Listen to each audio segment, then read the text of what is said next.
Hi everybody, my name is Marco van Hout. I co-founded the Digital Society School in Amsterdam as part of the Amsterdam University of Applied Sciences. My talk will be about digital transformation design. How can we design the digital transformation in such a way that it will benefit us, our society and our planet? There we go.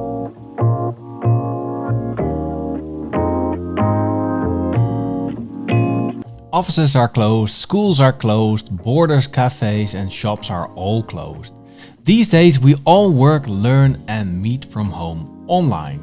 The COVID-19 global crisis has accelerated digital transformation. Every digitalization prediction for the next 10 years was actually realized in just a matter of weeks.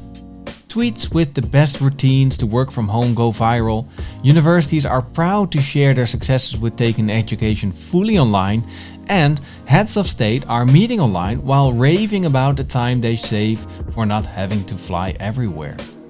But what you don't read so much about is the impact this new digital environment, or currently you might even say digital confinement, has on our psyche and well-being, on our social behavior and on our perception of the physical world. We went from physical to digital, and now perhaps more than ever we want to go back again from digital to physical. So is this crisis lighting the way to a new and lasting business, working and learning reality? Or is it an experiment and will it only contribute to digital transformation fatigue? The good news, if approached as a design or innovation process, it might very well work. The bad news, companies and individuals do not have that toolkit or capability yet. They have to learn it really from scratch. So how can we indeed benefit from the digital transformation that we are experiencing now, from the acceleration in it? I think that it's all about experimentation. Have a look at it from an innovation perspective. Have a look at it from a design perspective.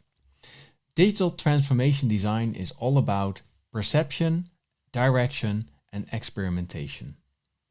It's all about a mindset, it's all about a mind shift, and about actually embracing experiments in such a way that it will help you iteratively to improve. So for example, if we take education, my field, in education we had to suddenly have all students be online. This was a huge challenge.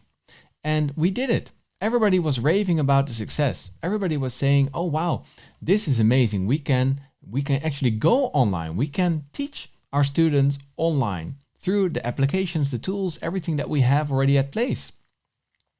So the only thing is that we are not really going into online learning. We are doing emergency remote teaching. That's a new term that recently came about. And this term actually explains what it's all about. It's an emergency. We're doing crisis management here. We're not really transforming yet. We're not really experimenting yet in such a way that we can learn from it. So we have to find ourselves, get back to a quieter place, to a place where you can really reflect on the experiment itself. And in education, it's all about reflecting on what teachers, the role of teachers needs to change, how the tools and the applications work for us, how we can actually go about and examine students. We have to completely change the way we give grades to change the pedagogical models. Everything needs to change. And that's not something you can do during an emergency. That's not something you can do when we are now trying to just make our students pass to the next year. So what we need to do is look at it from an experiment point of view. And a very nice book by Stefan Tomke is Experimentation Works. So what Stefan Tomke in Experimentation Works says is that companies need to embrace experimentation to the fullest. It should be an integral part of the everyday life inside of the company. So why didn't this work yet before COVID-19, you might say? Because a lot of companies are trying to experiment, especially in the digital realm. The answer that Stefan Tomke says is, or gives, is culture. It's all about culture that is preventing us from really transforming digitally inside of the company. Usually, it's not the tools and the technology that is holding them back from really having success in those experiments. It's culture, it's values, it's the norms and the attitudes that the workers have, the employees, the teams. So it needs to really be an integral part, and you have to steer your organization in that direction in order to be successful.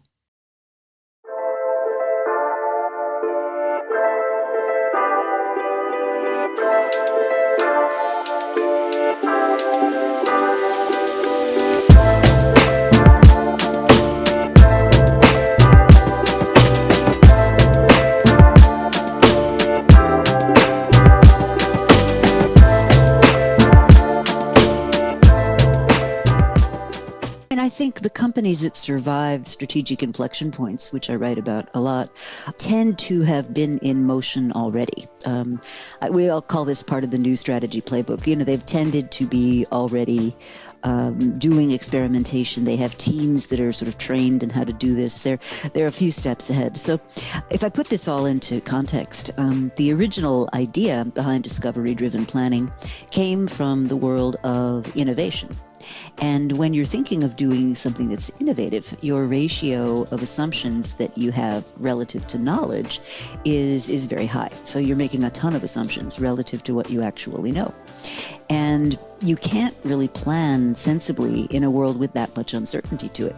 So for many, many years, we kind of had the core business, right? And everybody understood what that was. And it was basically repeating the same business model over and over. And then you had your innovation businesses, which were much more experimental and test and learn and, pivot and that kind of thing. Well, with COVID-19, what's happened is everybody's core business has lurched over into the high uncertainty space. And the good news is we know a lot about what you need to do in highly uncertain spaces like that. The bad news is, many people don't have that toolkit. By Rita McGrath. She's an author for Harvard Business Review and also a professor for Columbia Business School in the United States. And what she says, and this is very similar to our ideas of digital transformation design, is that when there's a big shift in the environment, you need to have an equal shift in the strategy as an organization or company. And there's a dilemma here. The more uncertain the shift or the context is going to become, the more unlikely you are to have your strategy right. And she says that the solution here is to look at it from an innovation perspective. So look at it as an innovation process by not just go out and launching something, but taking it step by step. How can we indeed benefit from this digital transformation and benefit from the time that we're in, benefit from this crisis, make the crisis work for us? Well, I think that it's all a matter of experimentation. It's all about looking at innovation processes and design in order to learn how to actually approach something in such a way that it will help us iteratively. Today, we are going digital faster than ever. This digital transformation is disrupting society more profoundly than ever. In a big way, positively, but concerns are growing about its effect on matters such as jobs, inequality, health, well-being, economic prosperity, security, safety, and this can be overwhelming. But we should not forget that the digital technology is neutral. We are still the designers of the digital transformation. This also means we are responsible for the design of the digital transformation. And to design the digital transformation aimed at a sustainable and responsible society, we need to organize ourselves differently. We need to change our mindset, look for a mind shift, and we need to train ourselves with the right competencies. We need to really know what to do and have the right skill set. We have to become, as I call it, digital transformation designers. This is a new breed of leaders in the digital world, and we need them. At Digital Society School, we facilitate a unique traineeship in digital transformation design. And this is all about design, technology, and social innovation for the Sustainable Development Goals by the United Nations. And we work on real cases with industry, with organizations, with nonprofits, with municipalities.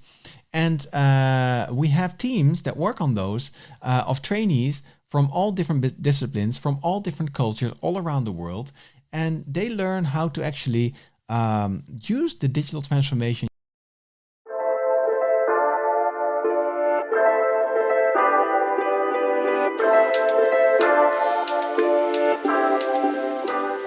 So welcome to the second part of my presentation.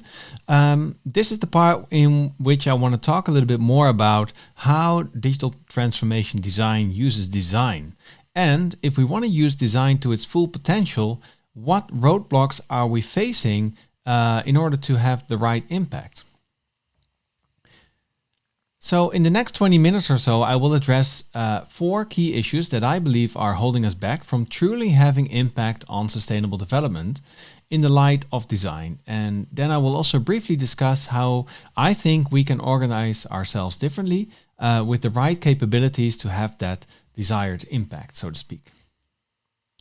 So the first roadblock that we face is, are complicated and complex synonyms, and are we using the focus on these different types of problems the right way? So many editors, they see these 2 words as synonyms, but at the same time, if you look at practice and what they really stand for, they are quite different.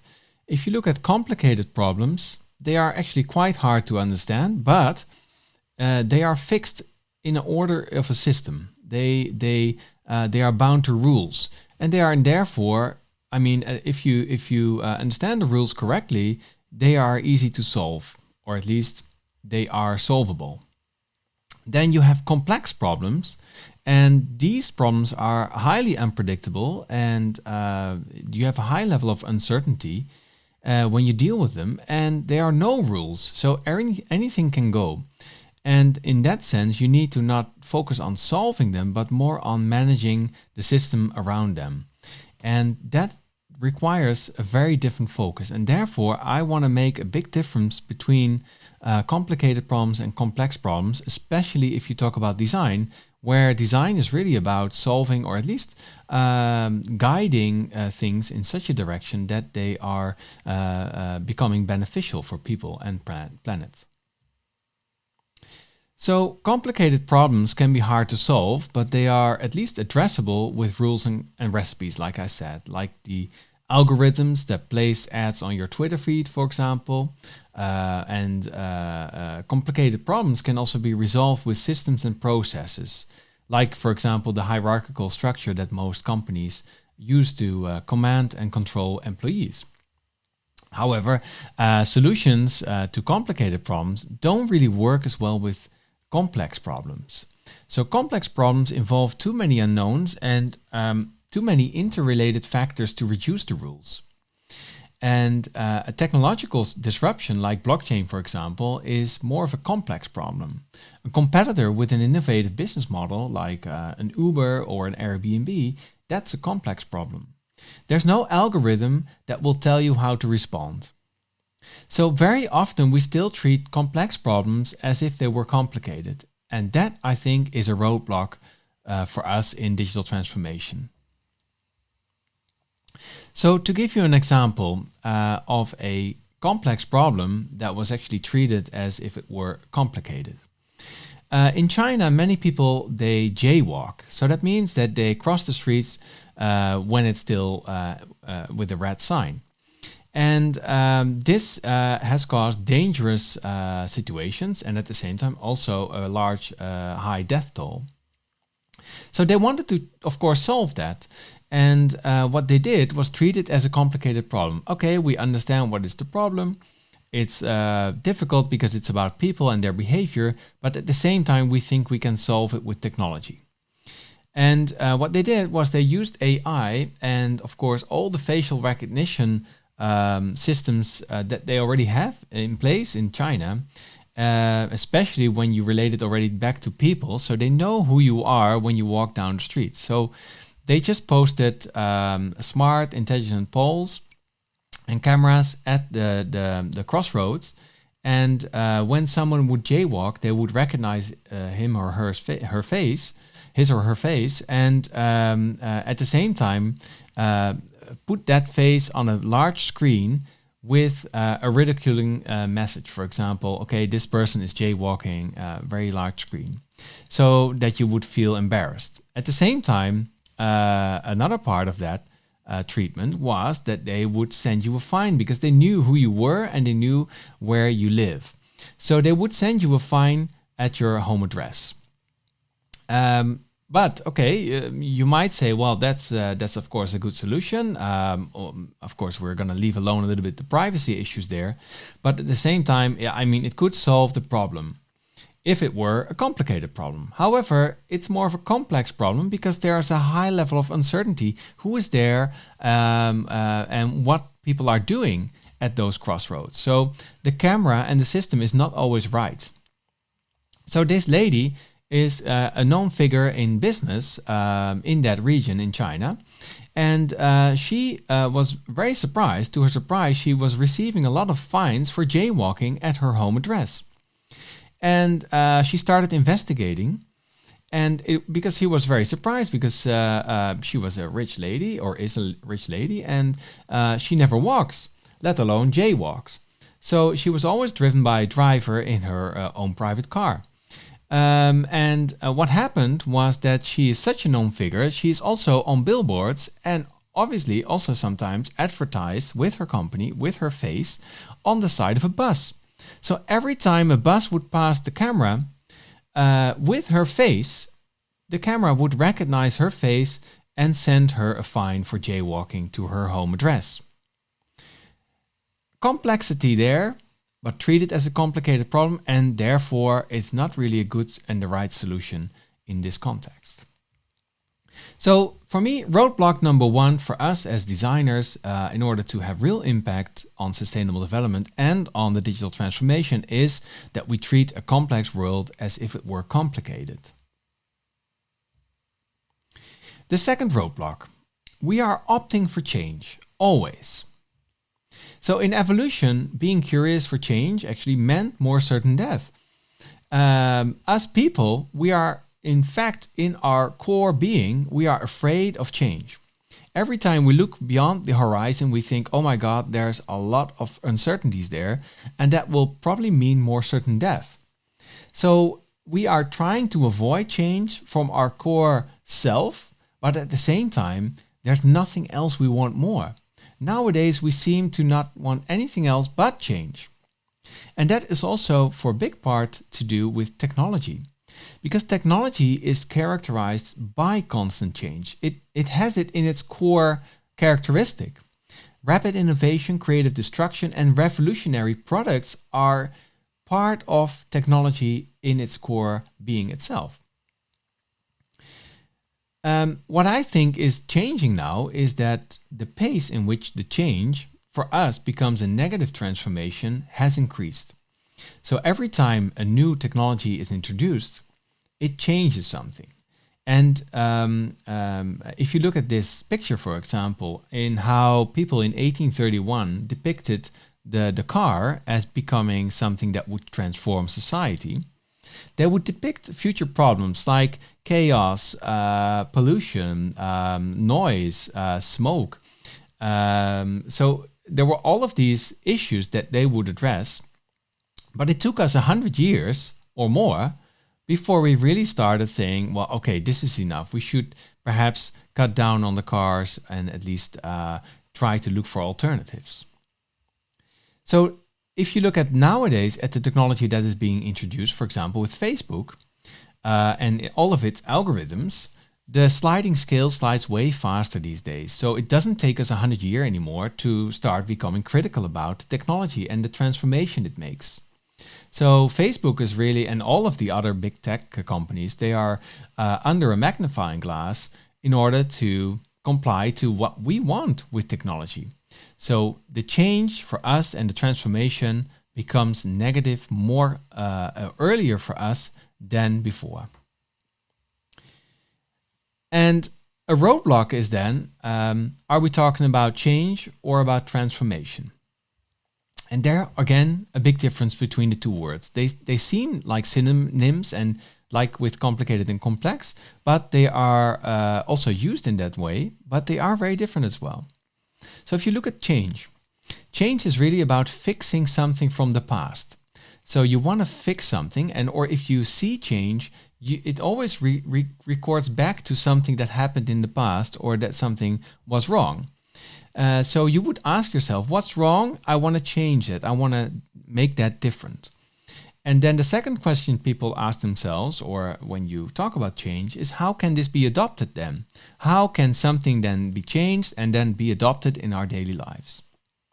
When you talk about transformation, it's really about creating attractive futures. It really is about asking yourself, what if? So it's highly more of an uncertain thing. It doesn't look at something that is already a given. It looks at what something means. It looks at meaning in its core. And that's why I think if we talk about transforming the world, it's really about creating these future perspectives. If it's about digital transformation, it's really about these attractive futures. And not so much, again, about fixing things from the past. So if we say digital transformation of education, we are trying to fix things based with the technology, with the tools and the methods that we have at our disposal with digital transformation, but they are based on something that we want to change from something that is more ancient. So looking back at history of the education or at what something that we think is wrong. So the second roadblock for me is that we opt for change while we should go for transformation.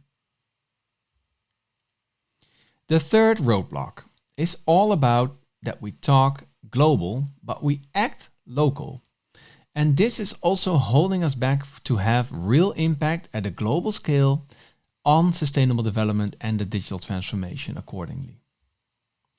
So there's something about how we work together, or at least perhaps not work together at global scale. Even on a local scale, we are not so good in working together. And I want to show you a few examples. So let me ask you, who invented the following inventions? If you look at this, who invented this plane? Were they the Wright brothers or someone else? Who invented penicillin? You might say Fleming, right? Who invented the iPhone? You might say Steve Jobs. But did he really invent the iPhone, or was he just the CEO with the vision? Who invented the phone? Was it Graham Bell, or was it Antonio Meucci? We don't know. And we can debate about who was first, actually. There's always these debates about who was first with a certain invention, especially the ones that were groundbreaking. So can you name now an invention that was really named after its real inventor? An invention that had the same name after its inventor? Think about it. And know that you're all incorrect. At least if we look at Stigler's law. Because no scientific or any discovery is named after its original discoverer. Stigler says that it's never really certain that someone discovered it first. So who's the first inventor of the television, of the pyramids, etc., etc.? And then you have on another note a very interesting phenomena, which is called multiple discovery. So not only can you debate who was first, but you don't know because everybody is a genius at the same time. There's multiple discovery all around the world. At the same time, we invented the television on different places. The pyramids were invented in different places simultaneously, or almost. That's what they call multiple discovery. A very interesting phenomena. So you can conclude that no invention was ever really done alone. No invention really refers to its real inventor, and no invention was ever really done in one place. And what does that tell us then? In the context of tackling global complex issues. Well, you can at least say that there's a lot that goes to waste. A lot. And therefore, we should really, in my opinion, become more activistic about that. We should really push ourselves to really share more and especially build more on each other's work. If someone else invented something or was close to inventing something, we should make use of that.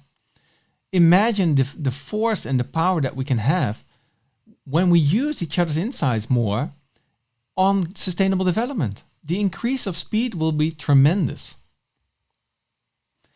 And it's especially important because we can't afford any more waste. Our creativity is the one resource that will never dry out, but it's the one resource that we waste every day, over and over again. Look at the post-its that we write every day in workshops, in hackathons, any event. All the ideas, all the insights. So despite the conference, the blogs, the meetups, the hackathons, the jams, we started noticing that there is no real culture of sharing in the design field. There is sharing, but no culture of sharing. Because we are really bad at it. We do not openly reuse insights nor ideas from each other, and we want to do our own thing. We want to make that method our own. We want to look autonomous. We want to look authentic. And I'm not alone in this critique.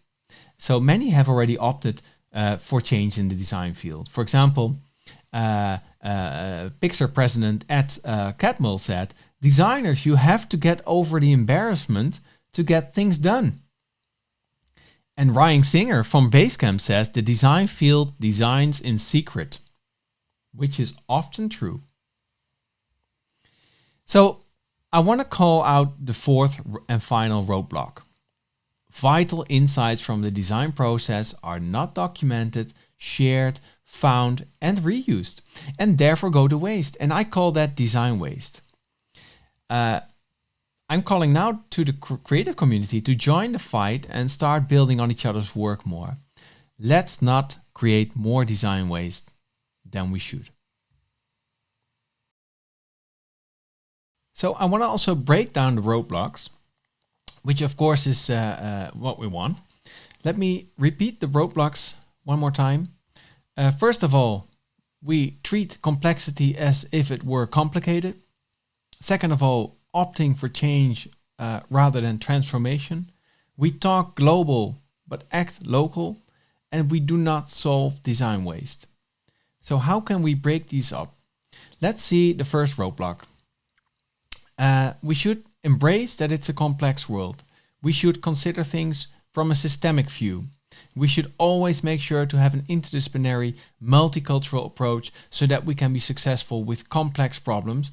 And of course, not forget that certain complicated problems are easy to solve with technology, but at the same time, always investigate from a systemic view so that you are sure you are dealing with a complicated problem and not with a complex problem. The second roadblock, we want to break that up. We should transform and not only change. Always make sure to think about future perspectives. Speculate if you want to. So one of the design methodologies that we use a lot is speculative design. And this is a super interesting design methodology where you speculate on future scenarios and even beyond. So your scenarios are not based on historic scenarios, but on future scenarios. And this is interesting because then you move away from, for example, imagining a new car that drives on electricity, but you imagine something that is related to just transform the whole way we commute, the way we transport ourselves. And therefore also we should not forget to not fix things. We should imagine. We should not look back and fix things. We should imagine new realities. And that's where transformation really comes into play. The third roadblock, we are acting local where we want to act global. However, to address challenges globally, we need to collaborate and learn from local ideas that are being developed across the globe.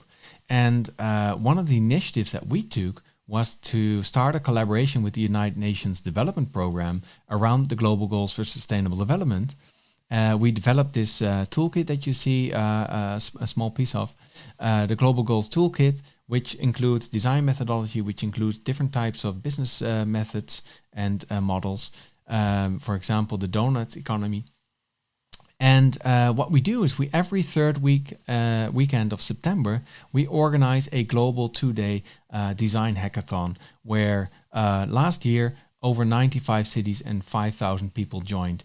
And what we do is with local organizers, we work with the United Nations Development Program local offices, and we work on local challenges, but at the same time we make sure that everybody uses the same kind of methodology, everybody uses the same kind of challenges, so that we can learn from each other and learn also, train ourselves in working together across cultures, across borders.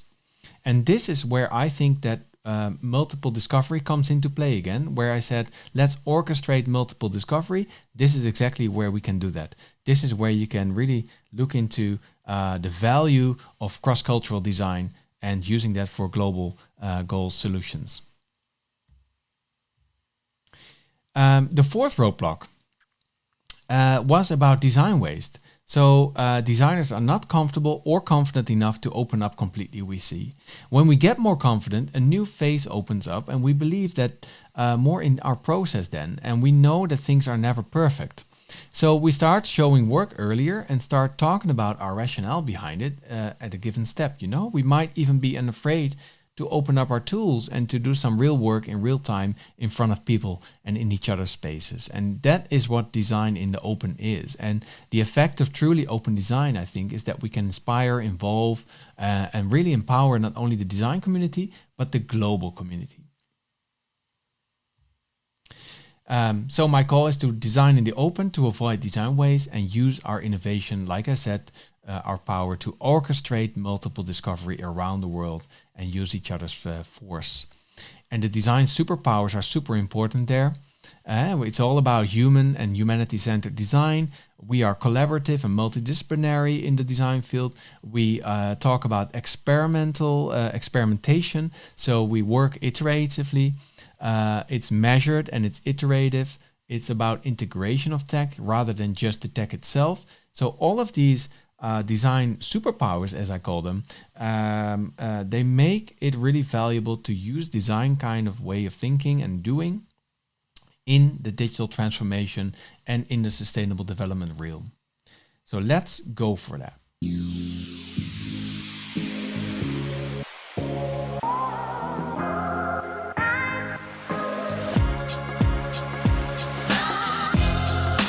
So I showed you how experimentation can play a big role and an important role in digital transformation, and how experimentation should be integrated in company culture. I also showed you how design plays a very big role in digital transformation design, and how design superpowers can actually help transform better towards more sustainable society and a sustainable planet. And of course, we need to cut down those roadblocks then and break them down. But that's, of course, the first step in using design superpowers.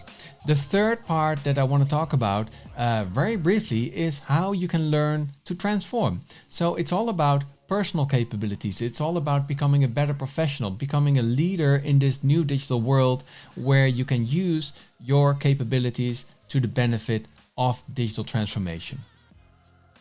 So if you have a look at this model by Mary Warmby, who used to be working for a very large bank, international bank, and what she did was to actually transform the company into a more of a design-focused company. So based on design transformation, she was able to actually transform the company. And she created this model where it's all about leadership top-down, to actually improve the capabilities of people through HR departments, for example, through trainers series, through training in general. And then what is very important is that she says that the next step is the most vital one, where you also, when people come back with new capabilities, are able as an organization to give them the freedom to actually use those capabilities. And that's the most vital piece in transformation within a company. But if you look at it from a global scale, what we do, for example, with our Global Goals Jam, as I showed, is having all of these local organizers work together. And UNDP functions as top-down leadership. They are the ones that have the leadership from the UN perspective. And then we as Digital Society School, we help to improve the capabilities of those local organizers by sharing a toolkit, sharing train-the-trainer sessions. And then the next step is to actually empower those local organizers to actually work with those methods, work with their capabilities. And that's where UNDP also comes in, where they work together with their local offices, with those local organizers, in order to get the ideas from the hackathon, from the jam, implemented in their local environment. And of course, then the next part is where we also create this culture of sharing, where everybody still learns from each other and still cares about working with each other, building upon each other's work. So a very important program at Digital Society School is called Digital Transformation Design. It's a traineeship for young professionals, for students that work together with companies, with organizations on real issues. I mentioned it before, and the key people there are called digital transformation designers. They stick with us for 2 years, and they work on not only creating knowledge, not only on creating projects together with different parties and with the trainees, but also on disseminating the knowledge. And they are the ones who actually become the leaders in order to train other people to be able to actually take the learnings they get, the competencies that they build into companies and organizations outside of Digital Society School. So we really want to have that ripple effect. Hey guys, come to Amsterdam, join DSS. It's an amazing spot, an amazing job, and it's where change takes shape. So before I end my presentation, I want to invite you to check out digitalsocietyschool.org and of course also globalgoalsjam.org, where we are completely open for you to join us either in training, either as a professional, either as a collaborator, either as a local organizer for the jam. Really, it's super important that we start creating this kind of community around digital transformation design, where ethics, where responsibility, where sustainability are at the core of the digital transformation. Not only the digital part, but the transformation part becomes more important. And transformation, in our sense, is still focused on responsibility and sustainability. And designers play a pivotal role there. So we have to really, as designers, step up and teach other people to act and learn and train as designers around this digital transformation scope. So thank you so much for joining, for listening, for viewing. It was a pleasure for me. It was also a bit weird to do this from my home, but I invite you to visit us at our studio in Amsterdam when we can. And of course, in the meantime, please check out my LinkedIn profile. Check me out on Twitter. I'm going to show you right here. And hope to see you soon in real life and otherwise online. Stay healthy. Bye. Dear future. Dear future. Dear future. Dear future. Dear future. Dear future. Dear future. Dear future. Dear future, I'm ready. This is Dear Future, I'm Ready. Dear future, I'm ready.